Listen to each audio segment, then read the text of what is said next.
Paddington in Peru is directed by Dougal Wilson, and it's not directed by Paul King. He actually had a story credit for this one, and this is the third film in the Paddington film series, and it's a sequel to Paddington 2014 and 2017's Paddington 2. Paddington and the Brown family are off to Peru to visit Paddington's Aunt Lucy.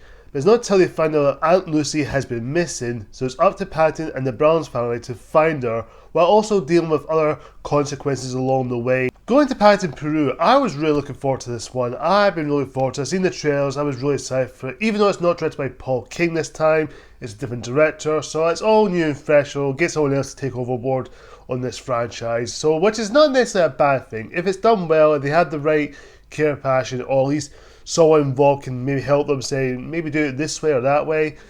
But again, I'm all for it. As long as it's a good movie, that's all I care about. And pleased to say, I really enjoyed this movie. I had a good time watching it.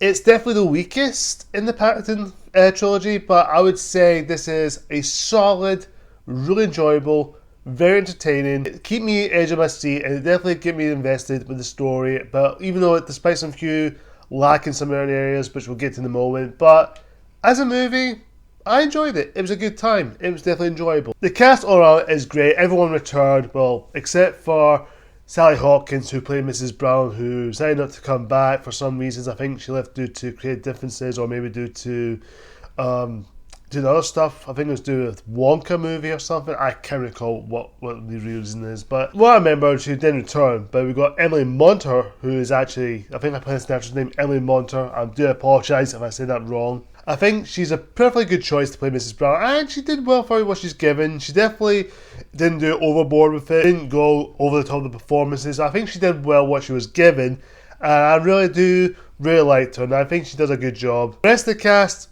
great. I really loved it. I think I love the cast here. Hugh Bonneville as Mr. Brown is great. He definitely has a more of a character arc in this one. Definitely has a lot more to do, especially him dealing with taking risks. I really liked. And of course, he was definitely one of those characters again, Mr. Brown. Always a fun, character, but still has that, sensitive side about not taking risk and always wants to play it safe. But again, you see from these movies, you can see how he grows. The kids are fine, they're all grown up. That's them trying to go into adulthood, because now they're trying to go into the adult world. And of course, Mrs. Brown's trying to bring them all together as a family on the same couch again, just like they did before. Even though it won't be the same since now they're all grown up, but that's all this thing's all about, which I really liked. I think this film I really enjoyed about the themes. It's all about family. It's all about, bringing together. Even if they're growing up, you still want them to keep together no matter what they are. If they're growing up or moving to uni or moving to doing something they want to grow up with, which I really liked. I do respect that for having that themes of growing up and also let things go, and also they have a choice in life. And Ben Whishaw as the voice of Paddington, always great to watch, and he's just being that voice of the character is just so good. And his character in this one, trying to find Aunt Lucy, he's trying to find her, demanding to find her, and you could feel it there. There's a lot of hard passion going into this movie. It was definitely enjoyable finding out where this film's coming from, and I always respect it for what it was trying to do, and I've always respected it.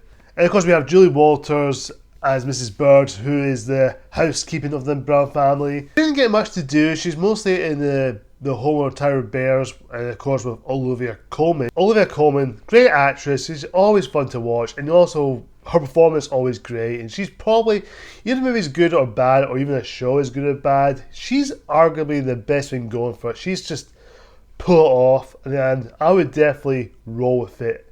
She's probably the best thing going for it.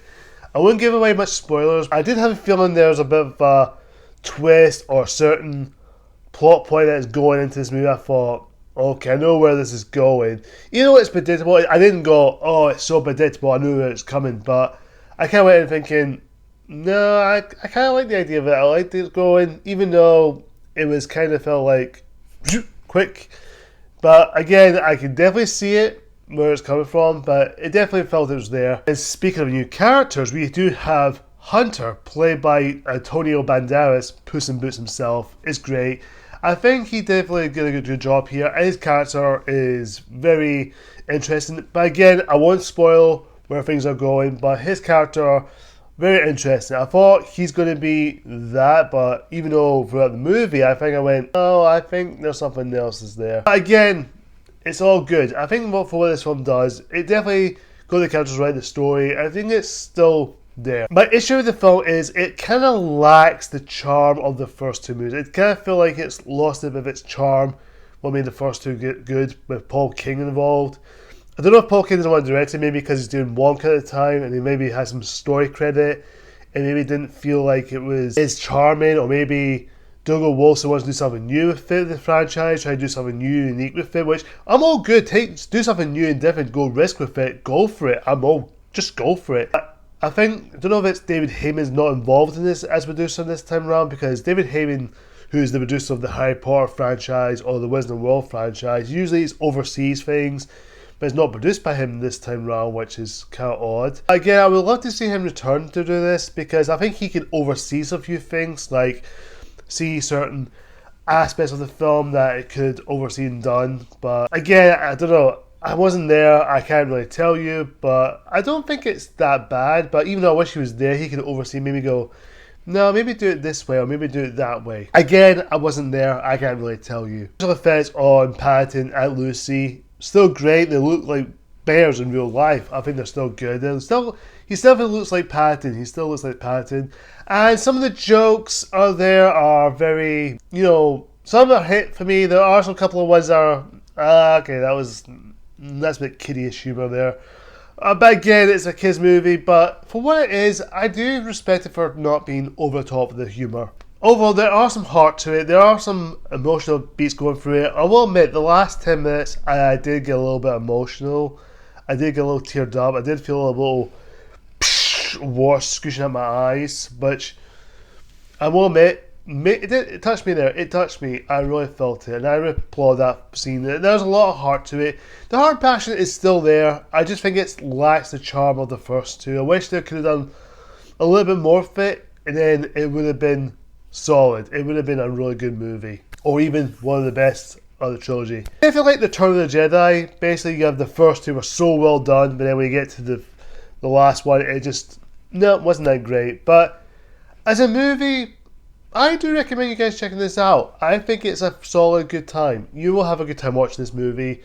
Definitely the weakest, but it's definitely still good in my eyes. I'm going to give Paddington in Peru a B+.